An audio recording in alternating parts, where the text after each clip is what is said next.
all right, I'm not normal. So future focused that it's leading to like a level of anxiety, I guess. I want to continue to do things that I didn't think I was ever able to do. I am not normal. There are things that we know, things that we've experienced that other people are still reaching for and aspiring for. And I think I do need to do a better job at exposing people to what we know. Queen, we are in 2024. Wild. We're definitely wild. 2023 went by like a Thanos snap. It was crazy. It was really fast. But as you know, we're switching some things up in 2024. For the folks that are watching, folks that are listening, usually we do like live weekly podcasts. But you know, the Queen was like, I want 2024 to be more intentional, right? And I agreed. And we switched it up a little bit to where we're going to be utilizing our beautiful home more. Sprucey. Right, little sprucey. We were blessed with a new house in 2023, and we're gonna utilize this space better, utilize the consistency better to have quality episodes, right? So what we're gonna do is, not that the previous 327 episodes weren't quality, but instead of doing live every single week, we're gonna have like dedicated mastermind times where we sit down, we research, we outline an episode, and we're gonna give y'all 35 minutes of straight fire. Straight fire. Thank you for tuning in to another episode of the Melanated Married Millionaires in the Making show. King, where can I go to stay connected with us? Y'all can stay tapped into the show at them4show.com. That's them4show.com. And you can follow us on Instagram at them4show. Now, let's get into the episode. So with that being said, this is your first time tuning in. Welcome to the Melanated Married Millionaires in the Making show. I'm your host, De'Von Travell, creator of Black Wall Street, the board game. Of course, I have my beautiful, my lovely, my edges laid down queen herself, slick with it. Please introduce yourself. What's up, everybody? My name is Sinclair, aka the Health Nerd. And yeah, I'm excited for these intentional episodes. I'm excited for 2024. Oh yeah, it's gonna be a good year. Random, Big Sister Slick with it would actually be a really dope name. Not that it would be your name, but like Slick with it. Yeah, like imagine that as a Greek intro. Big Sister Slick with it. Like, funny thing is that our hip hop team in middle school was called Sick with It. Our little phrase was sick with it, you know. Y'all see the hips and everything. Like slick with it, you know. Goodness. Love the energy. But today's podcast, we really want to focus on goals of 2024 and of course reflection on 2023. Really wanting this episode to be helpful for couples, friends, people who are thinking about getting into a relationship, anything like that, just to know where you stand, know where folks' mindsets are beautiful, and just have those really deep conversations about money, about dreams, about marriage. I think sometimes asking questions can be awkward, but I think one of my UVPs, one of my unique value propositions, what we teach our students week 2 of the program, is I ask a lot of questions. You sure do. And I ask questions that are like not surface level, even to like the person at the grocery store. I'd be like, what are your dreams this year? And they'll be like, bro, I'm just trying to. Right, I got a next customer. You're at Stater Brothers. I need you to just keep it moving, right? Paper or plastic, my guy. Paper or plastic. My guy. But I think that's my UVP, and I feel like that has helped me get into a lot of places. But I think that's also why some people don't bring me around other places, because like, not De'Von. He's gonna ask all types of questions. You gotta be ready for that. Yeah, you gotta be in the right mindset. But in 2024, one of the things that I'm trying to do better at, Queen, is owning who I am. All right, so we're gonna get into some deeper conversations. Anything you want to say before we dive into it? Just that these questions that you're hearing us answer, like you said, like we want these to be helpful for you all, and meaning that you all should be asking yourselves and your partners, your friends, your family members these questions too, just again to get to know folks on a deeper level. You know, how are you is great, but we need to get deeper than that in 2024. Let's check up on people. What are their goals? Because that's also going to help you hold each other accountable. If you really know what people are trying to do, what people are trying to not do, which we'll also talk about. Right. Yeah. Love it. So before we dive officially into it, we do have to do a quick moment of silence for one of our fans who listened to the podcast, my uncle Kerry, who was a huge fan of just the way that we talked about generational wealth within the podcast, within Black Wall Street, the board game. He would have conversations with my grandma about the topics, have conversations with me about the topics. And he was practicing a lot of the stuff that we talk about within the podcast. So he went on to glory and became an ancestor in December. So we'll do a quick moment of silence in honor of Uncle Kerry Walker.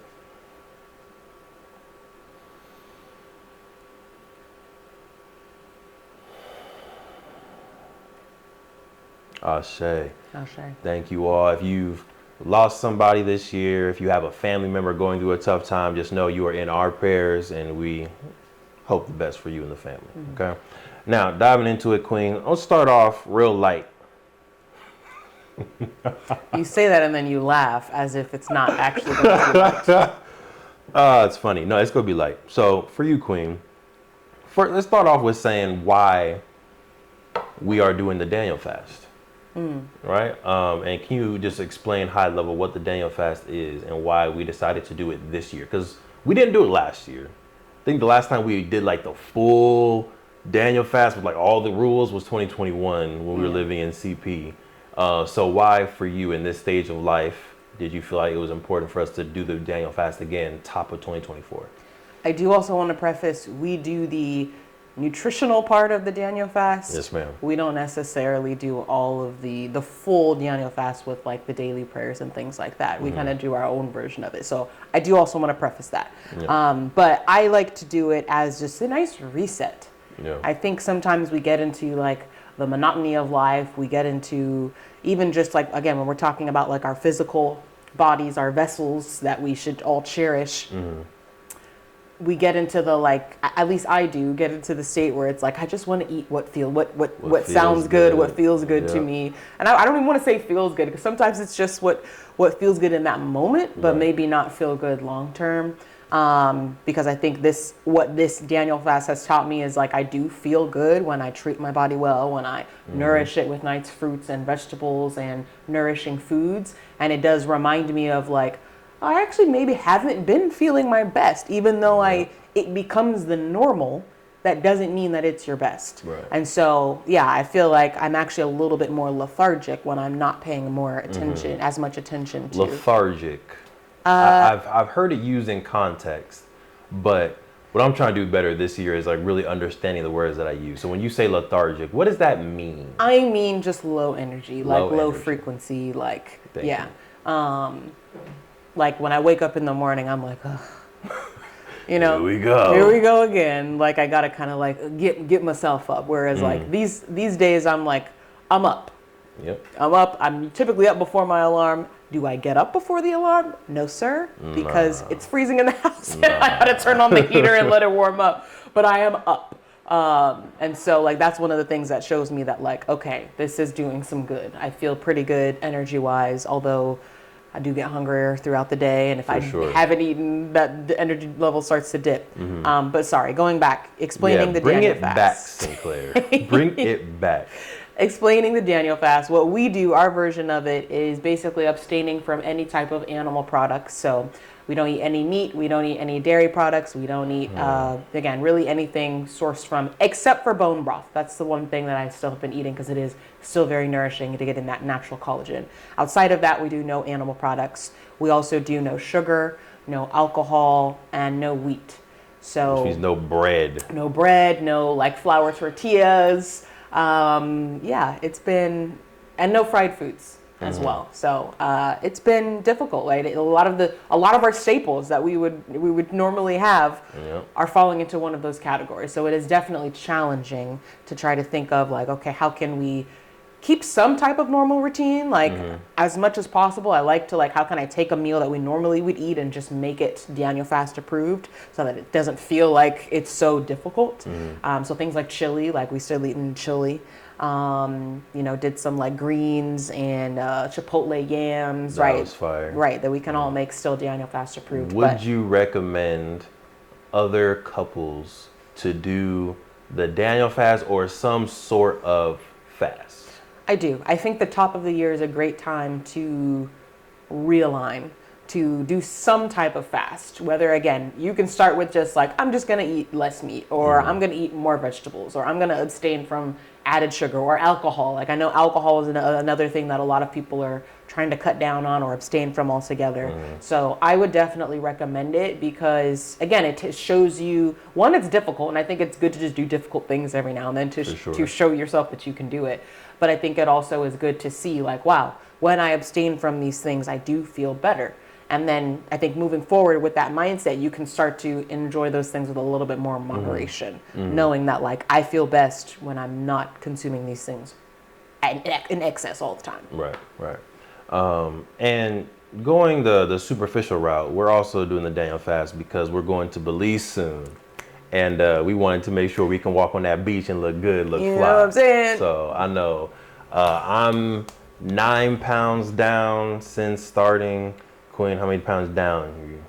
10. 10 pounds down since starting, feeling good. So that's gonna give us that confidence to walk the beaches of Belize with a Mai Tai or with something in our hand. I'm gonna enjoy it. Well earned.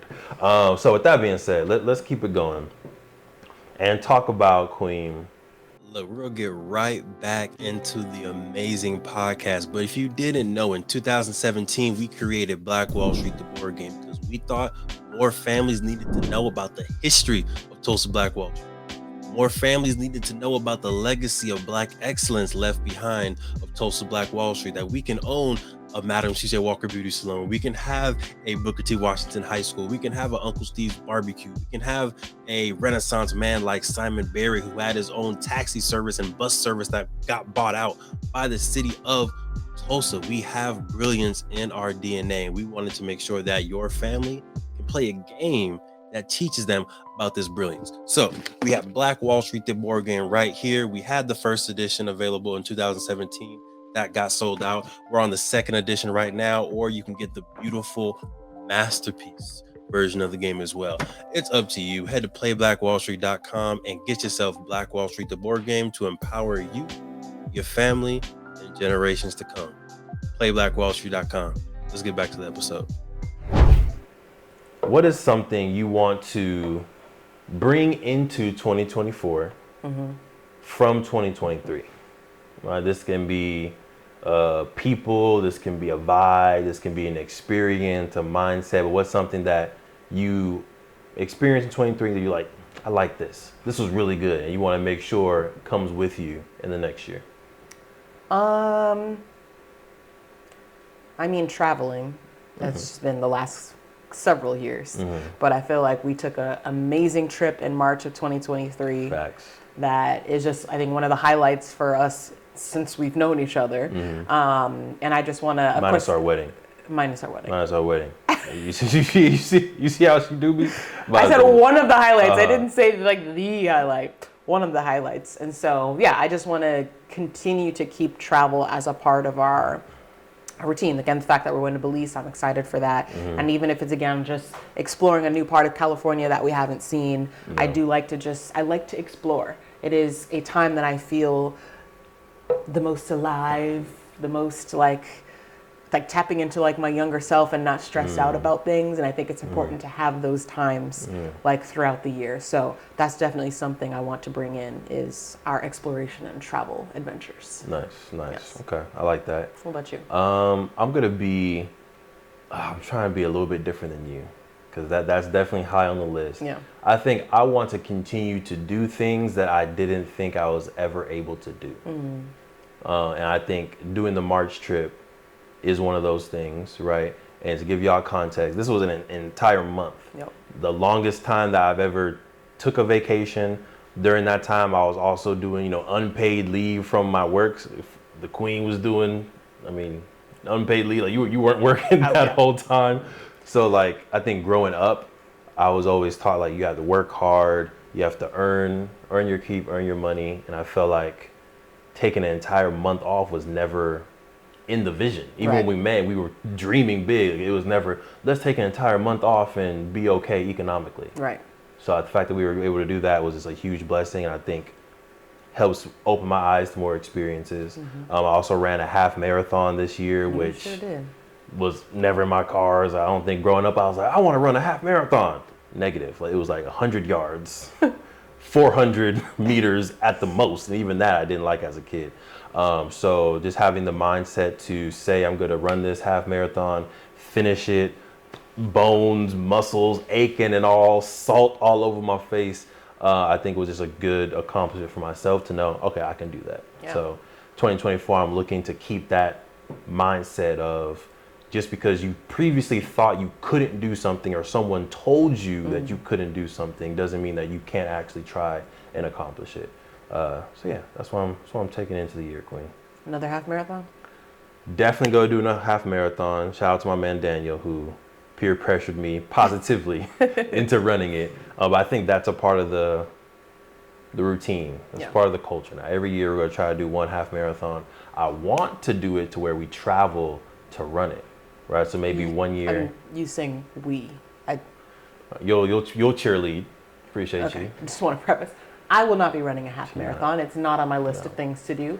I will do a 10K. If there's a 10K at the same time, I can do that. But no. I need you full energy to carry me after the race. We can't both be hurting afterwards. But yeah, like being able to go to New Orleans, Texas, the Grand Canyon, like just go different places and run the half marathon or run the 10K. I think is a good way of doing both of the things that we want to bring into 2024. I'm here for it. Cool. You mentioned one more thing that I want to mention is that you talked about Daniel, who positively peer pressured you. And I think when you're talking about people that we want to bring into 2024, definitely want to stay close and tapped in with the other walkers. For sure. Shout out to the walkers. Yes, there's a lot of positive peer pressuring happening between the two of us, between travel or health or whatever, parenting, like definitely want to keep them tight knit and close by. For sure. Yeah. For sure. All right. Question number 2, love. What is something you want to leave behind in 2023 as you move into 2024? You just want to lock it into a box, throw it into the ocean, let it sink to the bottom. I'm just trying to think of something dramatic. But what's something that you experienced in 2023, a mindset, people that you're like, you know what? You can stay right there. Yeah.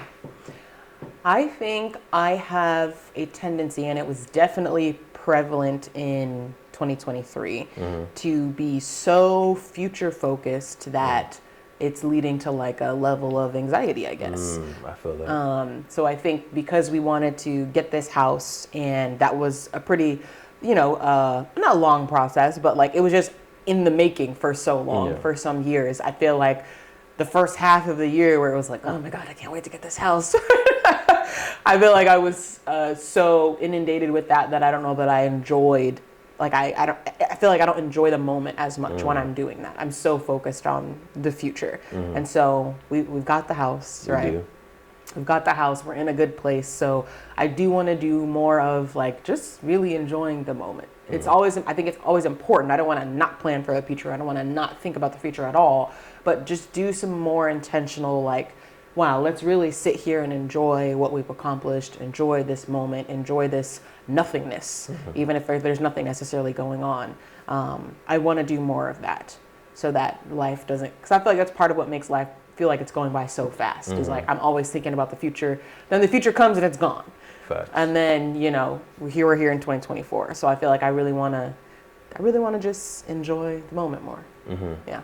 So what does that look like? Is that movie nights? Is that For me, affirmations, meditation? Like meditation. What is, okay. I need to get back to my daily meditation. I feel like I was very good about, like maybe 2022, I was very good about having it as a daily practice for like 10 to 20 minutes, doing my daily meditation. And I feel like I started moving into just like spot treatment meditation of like just doing a breathing like every now and then when I needed it. But I do want to make it part of a daily practice again, because I feel good when I do that. I feel like I'm more present, more just calm, more centered when I have a daily meditation practice. So that's one of the things it looks like. And then just being more mindful, like if I'm in this moment of like, oh, I'm so excited to do this, or I can't wait till that, and just being mindful, like it's okay to be excited, but like don't let that inundate all of my thoughts and, make that all that I'm thinking about and worrying about. Right. So I think it's just a general mindfulness.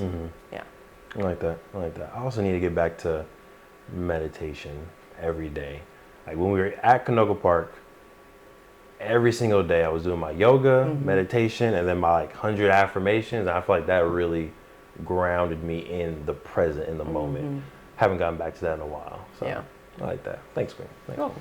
Oh. For me, something that I'm trying to leave in 2023 is people pleasing. And I feel like I brought this up previously, but I'm definitely a people pleaser, and I have a very distinct story on how people pleasing went against my values, but I still did it out of people pleasing. But don't judge me when I tell you this story, Sinclair. Okay. So I went to what was that store? Went to Food for Less because you wanted some type of herb. Saffron. We wanted saffron, right? So I went. Wasn't there, right? It wasn't there. I got something else while I was there. But went to Food for Less, looking for saffron. This was for, I think, like the housewarming party or something. And then I get in line. An unhoused person comes up to me while we're in line, and he has some stuff in his hand. He's like, "Hey, can you help me out? Can you buy this stuff?" I don't take a look at what's in his hand. I'm just like, "Oh yeah, you got a couple items. I'm buying this stuff. Of course, I got you." He puts it on the conveyor belt. I then see it. 2 of these items are alcohol items. And I see it, and in my head, I would never directly buy somebody alcohol or drugs that's unhoused. But I'm like, I already said I was gonna do it. It's already on the conveyor belt. I don't wanna say no.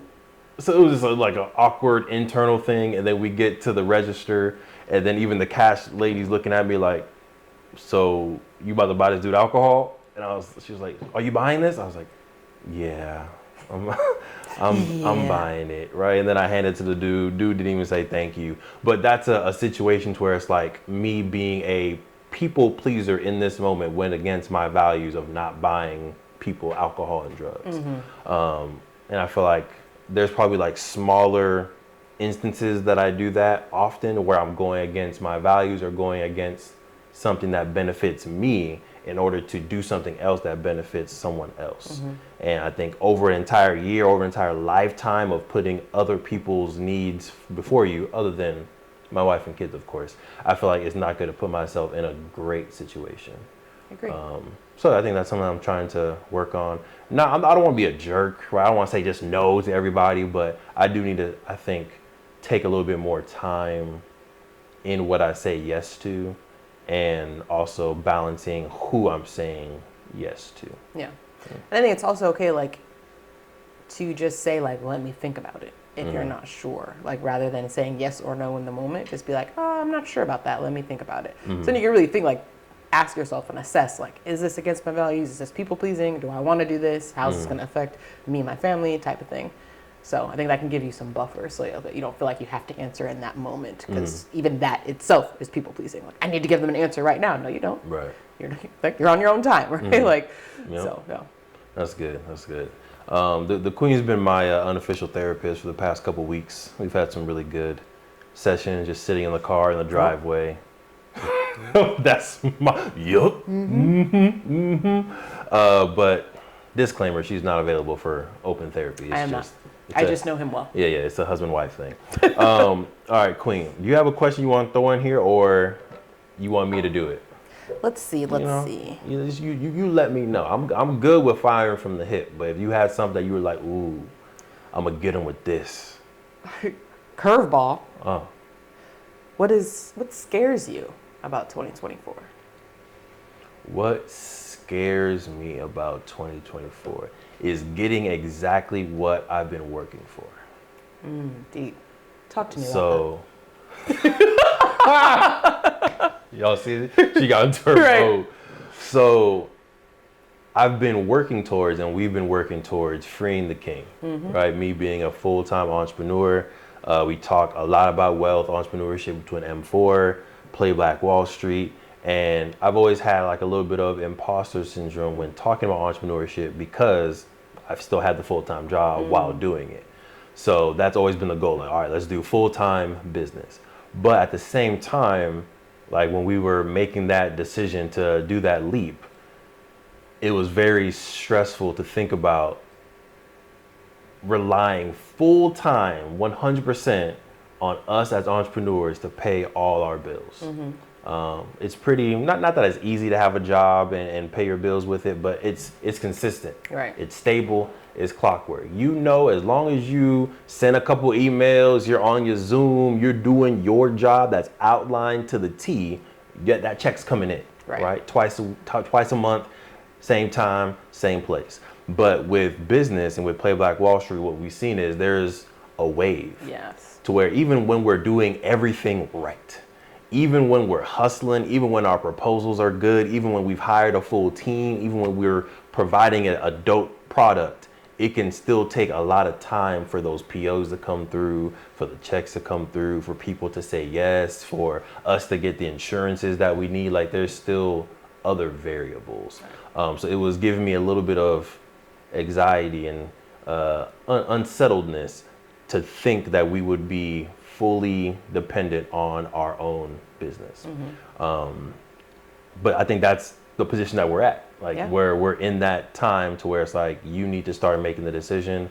We've been asking to be full-time. We've been asking to grow our LIT program. We've been asking to have team members on our team that are creative and want to help build this business. And I think slowly but surely we're getting literally everything that we're asking for in business. Family, personally wise, we've been asking for kids. I've been manifesting twins. Oh my gosh. So, what are we being honest right here? Like this is the things that I think I've been manifesting and hoping for in life, and it's scary to get exactly what you've been hoping for. It would be scary. We have to say this every time. This is not an announcement. Oh no, not at all. Okay. God, not at all.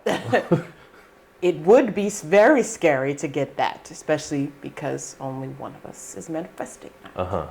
So I think that's kind of what I'm a little scared for, and I don't know if "scare" is the right word, but I feel like that's the word that I usually associate with this feeling. But it's also the same feeling that you get when you're about to get on a roller coaster, right? You're sitting in that line. You wanted this, right? You went to Disneyland. You waited for this. You bought the ticket to be in this line, but you still have like those butterflies, that scary feeling, that exciting feeling. And then afterwards, it's like, that was fun. Yeah. That was great. And I think that's what 2024, 2025, 2026 is going to be like. We bought our tickets. We've been putting in the work. We've been standing in this long line of prosperity and entrepreneurship. And at this point, we just have to ride the ride. Yeah. Buckle in, hope that we're tall enough, and just enjoy it. Yeah. And I think, a couple of things to keep in mind is, one, we are both educated. So it's like, I always like to think absolute worst case scenario. That's the way my brain goes. I don't necessarily recommend it, but that's just where my brain goes. Absolute worst case scenario when something happens, like if we needed to go get jobs, we're both qualified to do so. Right. But that's not going to happen because our business is going to bloom. And yes, only go in this upward direction.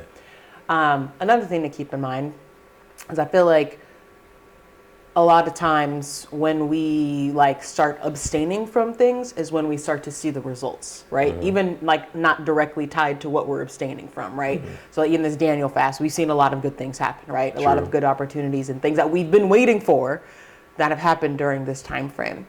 So I think sometimes it's like when we let go of those things that feel good, that may feel comfortable, we can welcome in those things that we've been wanting.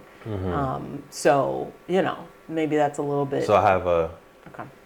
Sorry, because you were going to a place that I thought you were going to say. And then I went somewhere else? No, you went there. It's just, it didn't sound as eloquent as I wanted it to sound. So I just wanted to support. We both have roles in the relationship. Well, make it sound nice. Yeah. So I think when you let go of things that give you temporary joy, you make room for things that can give you permanent joy. Deep. That's the vibe that I was getting from what you were saying, right? Yes. When it's the food where you eat the Chick-fil-A sandwich and you dip it in Chick-fil-A sauce and you get that momentary, this is so good. But you keep doing that for 10, 20, 30 years, that's high cholesterol. Now you're overweight and you get all these other things, right? Whereas if you make room for the kale salad, now you have the energy for the public speaking. Now you have the energy for the dancing. Now you have the energy to play with your kids. You have the flexibility to get on the ground with them, wrestle with your kids. And now that gives you the room for that more permanent joy all throughout life. So if you if you take away the things that you're using for temporary joy, you make room for things that can give you permanent joy. Yes. It's exactly He what said. teamwork, y'all. Y'all better find you a partner. Y'all better find you a partner in 2024 that completes you or amplifies you, might be a better one. There you go. How about you, Queen? Thinking about 2024, Yeah. other than the possibility of having twins, what I mean, that scares really you? is. That's it? Not the twins specifically, but, this is the year that we're trying to grow our family. And that, although has been something that we've talked about and manifested for years, Yep. it's scary to think that that time is here. Right. And like we've had the conversation too, but it's like, it's been us two for over a decade. Yep. And so it's just like scary to think Damn. about. Right.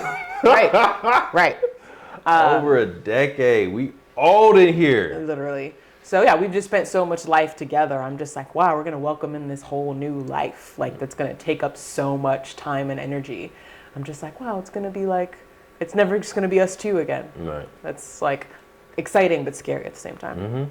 And at one point, you may or may not be outnumbered in our own house. Yeah, likely gonna happen. And we're gonna have You will never win. Listen, kids, you will never defeat us never. until we get old, and then you're taking care of us. Another curveball for you. How do you feel about Cat Williams in 2023 or 2024? Random.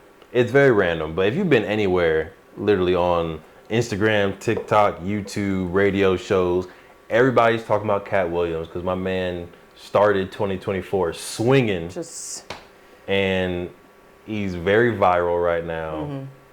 So yeah, what are you thinking? How you feeling about Cat Williams in 2024? I'm not gonna lie to you. At first, I was questioning a lot of what he was saying, but I feel like more and more people are like, no, he's telling the truth type of thing. So I'm like, dang, like it just makes you think about like the industry, like behind closed doors and like things you don't see, how it's presented to us as the audience and all buttoned down and nice, but like what things are actually happening behind closed doors and how people are painted and all those types of things. So yeah, overall, I think it seems like he's trying to like, he's been kind of like the underdog, if you will, in that industry, in like the comedy industry. And he's like, nah, this is my time. This is my year. I'm gonna air the dirty laundry. I'm gonna, let the truth out and ride the wave type of thing. So I know he's about to do a tour. We tried to get tickets, we couldn't. Sold out. So of course, I think he has something in the cooker, whether it's the tour and other things that he wants to do. And I think that this is his opportunity to definitely bring some attention to himself and his brand and, again, all the work that he's been putting in for his business so that it can be his time, his year. Because, yeah, I think he's been like not too much in the limelight in the past couple of years. So he's been, and I think what he's trying to show with all these podcast interviews is the fact that he's been very successful. Yes. He's saying he has, I think, 17 specials, which is more than a lot of the pillar comedians have. Like Dave Chappelle, dope, doesn't have 17. Kevin Hart, we think, dope, doesn't have 17. Steve Harvey, Bernie Mac, R.I.P., like all these other comedians that are out there that are great, top tier, they still don't have as many lives and specials as this person has. So I think he's considered the underdog, but from his standpoint, he's like, I'm the one. Right. I'm literally the best out here. I have the most specials. I'm doing 100 cities tours. Like, I'm him, and people aren't treating me as him, which I think is interesting. But two things that I have. One, I need our man Kevin Hart to say something. Like, I don't think he's... say something. We're huge Kevin Hart fans. Yeah. We've been to three More than lives, that. 4 lives. Probably five. We saw him like recently in Orange County, Santa Barbara. Sacramento. And I think there's at least one or two And maybe more. one. We probably did 2 in Sacramento. Yeah. So I think we've seen him 4 times over the past 10 years. We think he's hilarious. Probably our top 3 comedians. I'm thinking for me, Dave Chappelle, Kevin Hart, and Eddie Murphy or Richard Pryor. Depends on how far back I want to be. Y'all let us know what are your top 3 comedians. For you, who are your top 3? Dave Chappelle, Kevin Hart. That third one fluctuates. Yeah. I don't know. Cat Williams is up there. Is up there. Yeah. So is D.L. Hughley. DL's funny. Look, find you someone who has a good sense of humor and you can laugh with. Yes. Come on. Yes. But in general, I feel like I want to hear something from Kevin Hart because he was saying a lot of stuff about his character and about his career. And me being a Kevin Hart fan, I'm thinking, that's not true, Cat. Stop it. But I'm not hearing anything from Kevin, so I'm Right. like, what's going on? So yeah, I think that would be nice to hear. But second thing that I'm seeing from the interviews is I feel like Hollywood doesn't turn off, No. right? Like the movies, people play characters, and then obviously on like the red carpet when we see them, TMZ, they're playing a character. But I feel like it's always a story, and Right. they're always framing it the way that they want to frame it. I feel like Cat Williams is coming in showing like, hey, lights, cameras, actions are all over the place, and don't always believe what you're seeing because it's all Hollywood. It's all a movie. It's all a stand-up. It's all a joke, which I feel like is interesting. But what I do like about this different framing of Cat Williams is completely different than stand-up Cat Williams. Right. Stand-up Cat Williams is very energetic. He's all over the place. His voice is all high-pitched and all that stuff. But then when you listen to the podcast, he's very serious. Right. His voice is a little bit calmer, deeper, very intellectual, right? And I think I like that strong, intellectual black man that he's portraying in the podcast, and still funny. He's still cutting jokes. I like that Cat Williams more than stand-up on stage caricature Cat Williams, to my opinion. So you would rather him be the way he is in this interview on stage? Yes. I think that's how Dave Chappelle is. Like Yeah. when Dave Chappelle's on stage, he's chilling. He's himself. Sometimes he has his vape pen. Sometimes he like, oh, hold on a second, let me go get my cigarette. And he's just comfortable. Yeah. He's just 100% him, not doing anything extra. And I feel like when Cat Williams is on stage, like he's doing a lot of extra stuff to where it makes the stories believable, because I thought Cat Williams was that high energy caricature that he portrays on stage. So and then when you see, oh, this person's getting arrested, oh, he's doing drugs, he's doing all this, it's like, oh, well, that kind of makes sense. It believable. It makes it believable Yeah. because of who you portray in movies and who you portray when you're on stage. But then when you sit there calm in your right body and mind and you're talking about all these different books you're reading, you're talking about philosophers, you're talking about the enslavement of black people, like you're talking about real serious stuff with a serious tone and still able to be funny, why not be that on stage? Maybe that's what he'll. Maybe Yeah, this the is kind of next the one. introduction to his new, performance. Performance Cat Williams that hopefully aligns with this person. That would be nice to see, because of course, now that this video's gone viral, it would be kind of weird to To go see back. him, come on stage and kind of do his old caricature type thing. Listen, always forward, always forward. Yeah. But anyway, I just want to throw that in there just because it's been literally everywhere. I feel like people are talking about what Cat Williams is saying. Even Jair's over here like, yeah, man, I've been seeing it. It's a 3-hour interview, so it does take a lot of time. But I think it makes you think. Yes. It does make you think, and I like that. All right. All right, Quinn. I got 2 more questions for you. Okay. I got 2 more questions for you. Let's see. You want to go? Let's go marriage. No. Let's save marriage for last. Let's go identity, right? Because we were just talking about Cat Williams and kind of his identity on stage versus his real identity. For you, love, what are 3 words you want to help describe and build your identity in 2024? All right, and these can be words that you hope people use to describe you. These can be words that you feel like you want to just use to describe yourself. Three words could be considered core values in some ways, but what you thinking? I was just saying all that to give you time to think. Yeah, and I still only have one, so the other two will just be off the dome. Make it a strong one. Intentional. I want to be intentional. I want to, and this is more, I think, of what I want to be for myself.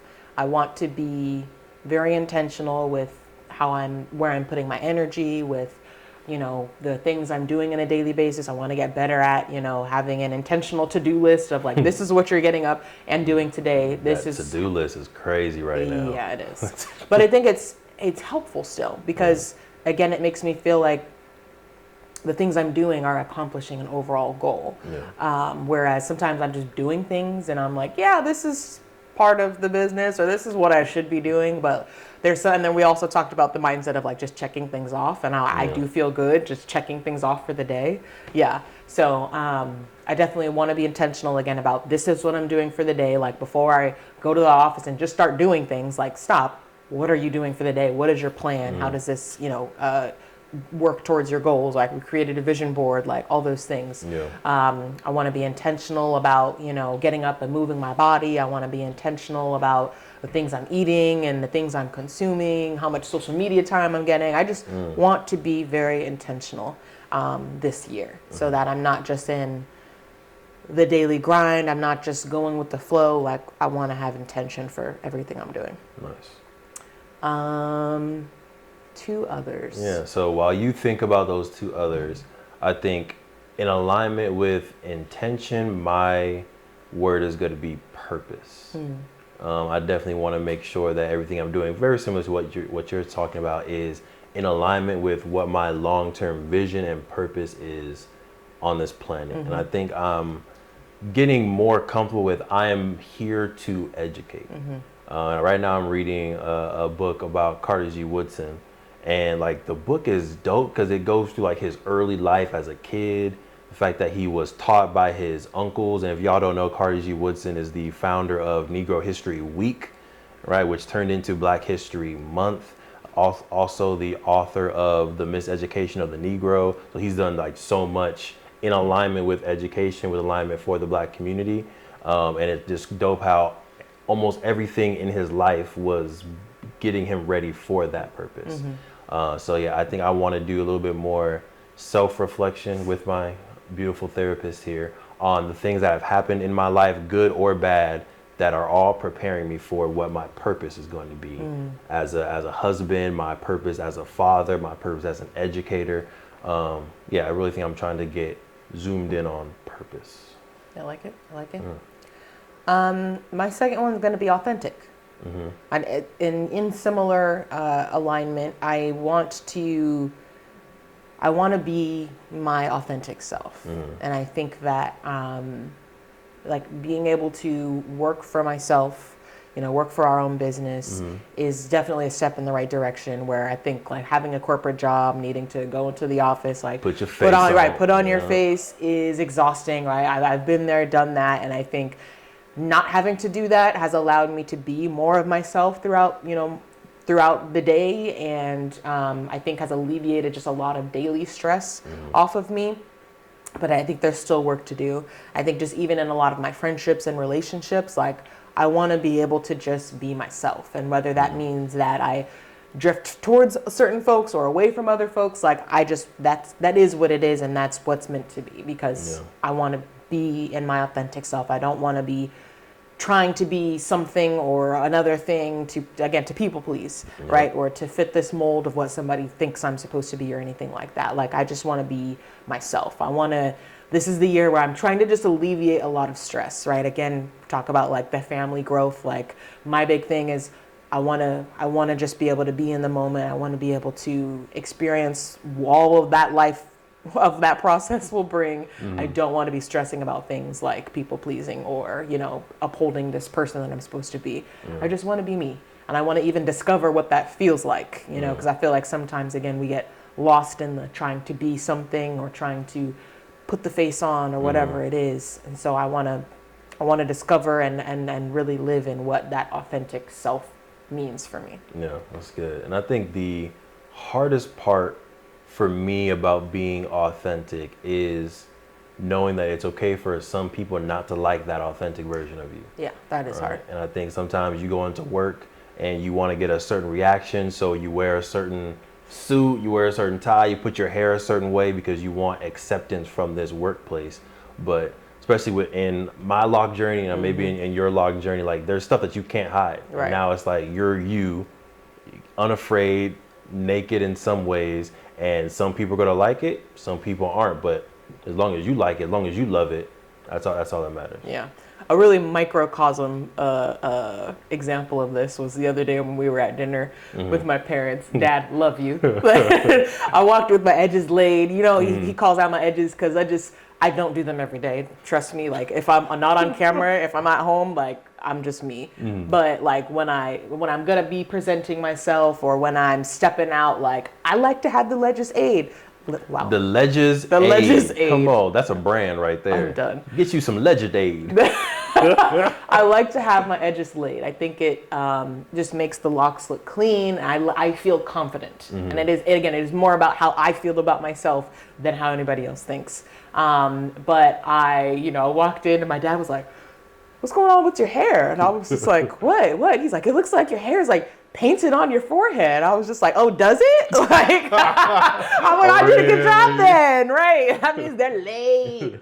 And I'm just like, he was probably meant to be like, "What is going on?" But I was just like, I take that as a compliment. That means they're laid. I liked how they looked. I'm happy. Like, whereas before I might have been like, "Dang, you didn't like how my edges." Were other people thinking that? Like, and I'm just like, I don't care. Yeah. So yeah, I like more of that. More of the like, okay, you think that? Cool. Well, I like them, so we gonna rock with it. Right. Yeah. Love it. Yeah, authentic is a good one. Still think of that third one. I'm gonna buy you a little bit of time. Thank you. Right. You got intentional. You got authentic. For me, first word was purposeful. I think second word I'm gonna go with, and I'm in between whether I want to go with genius or You see her? The way she said, genius. I don't know, genius or just intellectual. But I think I like the concept of just being a source of information, right? And I like the concept and the identity of me being a reader. I'm getting like in 2024, I've gotten more into reading every single day. Like there was a time where we were in the middle of watching something on the couch. It was nighttime and I hadn't read yet. I was like, "Oh, Queen, hold on, pause it. I gotta go read for 15 minutes and then we can come back." But I like information. Yeah. And I think specifically learning about Black history, learning about different people within Black history, learning about psychology, even health, like just knowing those things helps me move more purposeful in life. So I think I want to claim my nerdiness more, read more books, be able to retain more books. And then of course, I think the ultimate gift to people is knowledge. So me being able to take the time to read this information, make it a little bit more fun, make it a little bit more saucy, bring it up to 2023, and then be able to give that information in a podcast, in the teaching, the courses that we do, and mentoring people, I think is, again, a way that I gift to the world. Nice. So you wouldn't use genius? Wait, what are you trying to say? No, I would. It was the way you were trying to act like it was going to be so nonchalant, and then you landed with genius. That was the funny thing. Okay. You're a genius, King. I think that. Okay. Thank you. That's all that matters. I think mine is going to be actually along the same lines as I want to be curious. Of genius? Oh. Can I go? It's going to be curious. I want to be curious. And like not just curious, but I want to actually like act on that curiosity and like educate myself kind of in a similar way. I feel like sometimes I get in the mindset of like, that's not what you're supposed to be doing right now. So like, don't research it, don't do anything. And I just let it go. But I feel like I have questions, like about the human body, about the women's body, about the childbirth process, like I have so many questions and unknowns about that, and I feel like, again, it's just like, oh, that's not what you're supposed to be focusing right now, so I don't think about it. But it's like I do have a goal and a mission to help women, to help, you know, mothers, you know, in that process. So it behooves me, and it feeds into the purpose to look into those things, because me having an understanding of that means I can pass that knowledge on to another person, another family. Right. So I want to give myself some time. It's probably going to end up just being some time on my schedule, because again, the barrier right now is like, that's not what you're supposed to be doing, and that doesn't necessarily get me towards any of the goals right now. But again, now knowing that that is a goal of mine, I want to set aside some time to allow that curiosity, to do some research, to look at some, you know, some research studies, to read some articles, to listen to some podcasts, to gain that knowledge and have it be a part of my routine, so that I can, again, just widen. I think I'm in a space where I hear a lot of the same things I already know. So to me, it tells me it's time for me to grow. It's time for me to start looking into something else that I am not familiar with. And although, yes, it's going to be a process, it might be a little confusing. I might need to ask for some help or get a second opinion or whatever, but that's part of the growing process. So I'm ready to, start expanding my knowledge a little bit, especially as it comes to like health and wellness. Nice. And so what helps me with the daily curiosity or expanding knowledge is like just saying, I'm going to do something for 5 minutes, 10 minutes, 15 minutes. I think sometimes when we say like, oh, I want to read a book every single day, and then we go through the whole day and like, oh, well, I didn't have time to read today. But I was like, did you have 10 minutes where you could have sat down and listened to a podcast, or did you have 10 minutes where you could have sat down and read a book? Has been helpful for me. So I just want to sprinkle that in. Thank you. A little bit. You know what I'm saying? Appreciate it. You caught it? Thank you. My last one is going to be, I don't know how to say this, love, but I think I'm a very humble person. I think I don't brag about myself, and I feel sometimes even bad when I mention things that are good achievements, right? And I think achievements that I should be proud of, but I don't want to sound like I'm being boastful. I want to sound like I'm being braggadocious, so I usually just don't say anything, and I'll be the quiet person in the room. Not quiet in the sense that I'm not talking, but quiet in the sense of I'm not talking about myself and what we have achieved. But I think in 2024 and beyond, I want to get more comfortable and maybe in my confidence in what I've achieved, right? Give me a better word for it. What's the opposite of humble, but not necessarily jerk? I mean, the word that I was thinking of is confident. Confident? Yeah. Okay. I don't think if there's a better word while you're talking. I feel like there's something better, but I want to be more confident. I want to be more proud of what I've accomplished.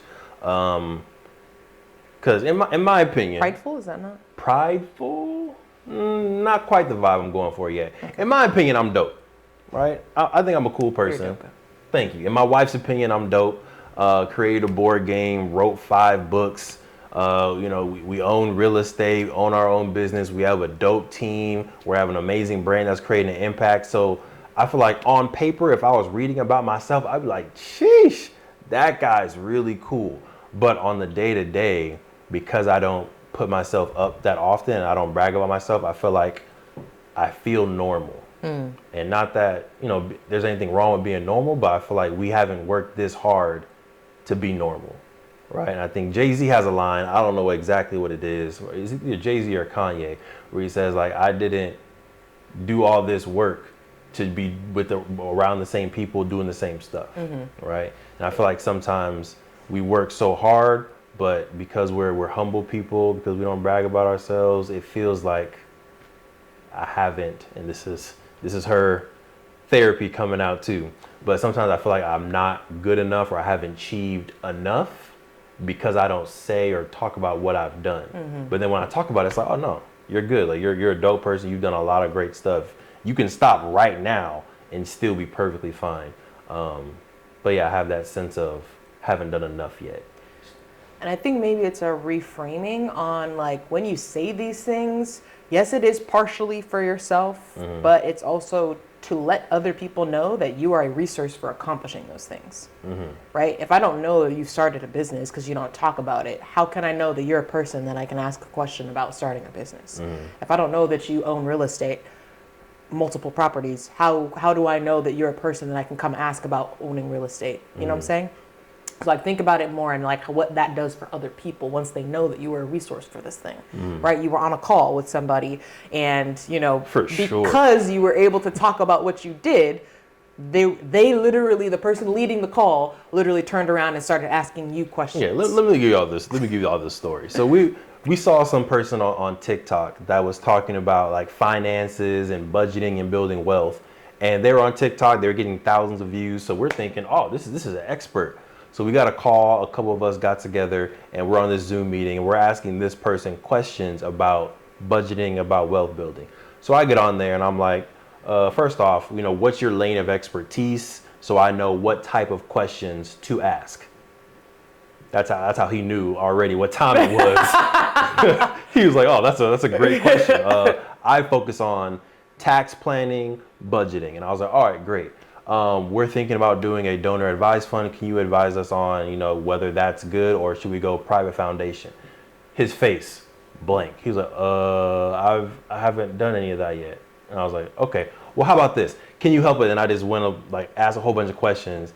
He had no answers for the type of questions that I wanted. So then he turned around, he started asking, well, what do you do? What's your business? Can you talk to me about donor advised funds? Can you talk to me about hiring people? And then the entire little webinar switched over to almost me leading that webinar, which is fine. But that definitely put me in a situation where it's like, all right, I'm not normal. I am not normal. There are things that we know, things that we've experienced that other people are still reaching for and aspiring for. And I think I do need to do a better job at exposing people to what we know. I think the flip side of that is I also don't want to be a target. All right. And I think when you talk about too much stuff that you know, when you talk about too much stuff that you quote unquote have, now people are like, oh, all right, well, I didn't know they had all that. Well, let me try to take advantage somehow, some way. And I think that's where I've been approaching it. I've been approaching it to be cautious. Don't say too much about what you do or what you have because I don't want to put a target on our back. So I think I need to find that fine line of being a resource and being open to my gifts and what we've accomplished, but also not being ignorant and just bragging about all types of stuff and having our address out there and our location out there. Like, be smart about it. So yeah. This all started with the word. You said, yeah. Confident, I guess I want to be more confident in 2024. And I was looking up synonyms and nothing's vibing. Yeah, no. All right, if y'all know a word that describes the situation that we just said in the last 2 to 3 minutes, please drop it in the comments to help me out so I can know the 3 words moving forward. Unless the one that I think applies, but it doesn't sound as sexy, is self-assured. Self-assured. Because right, you want to be assured in the stuff that you do and the stuff that you know and like being a resource. But I don't know if that is what you're. I feel like self-confident is probably the closest we're gonna get right now. Okay. Until a spelling bee champion drops something in the chat for us. We'll see. So this was supposed to be a 30-minute episode. I have no idea what time we're running at right now. Jaid, do you know how long we're running right now for this episode? We're at 56 minutes. Listen, we try to give you 30 strong minutes, but as you can see, there's some things from 2023 that will continue in 2024. Apparently. And us giving you long episodes is one of them. We did have some more questions, but we're not going to answer those questions right now. We'll just go ahead and have those overflow into another episode. But Queen, any final thoughts about 2023 or about 2024 that you would like to give the beautiful people as we end this short and powerful episode? It's never too late to do this kind of reflection process. Like, even if you're listening to this in February and March, like, it's never too late. It's always a good time to stop and reflect and think about these questions and what you want to leave behind. So don't think just because, I'll just wait till next January. Like, no, don't do that. Like, do it now. If you haven't already asked these questions, if you haven't already thought about what your goals are for the year, like, do that now. It's never too late for that. Oh yeah, and do it quarterly. So what we've tried to do is we'll have each quarter, right? January to March, April to June, right? Every 3 months, you have a meeting, you review your goals, review how close you're getting to those goals. If you've achieved some, maybe you go ahead and put a new one on there, and just time to get away and self-reflect, right? So once a quarter, try to review these things. But we appreciate y'all as usual for tapping into the M4 show. Melanated Married Millionaires in the making. If you haven't yet, make sure you smash that like button, subscribe to the YouTube channel. And if you're listening to us on Apple Podcasts, Spotify, Google Podcasts, Stitcher, what all the other types of podcast places, definitely make sure you like and follow. We appreciate you. I'm your host. I'm De'Von Travell, creator of Black Wall Street, the board game. And we have your other host right over here. Queen, what's your name? I'm Sinclair, aka the health nerd. Make sure y'all secure the marriage. Make sure y'all secure the love. And of course, in 2024, make sure y'all secure the bag. Peace.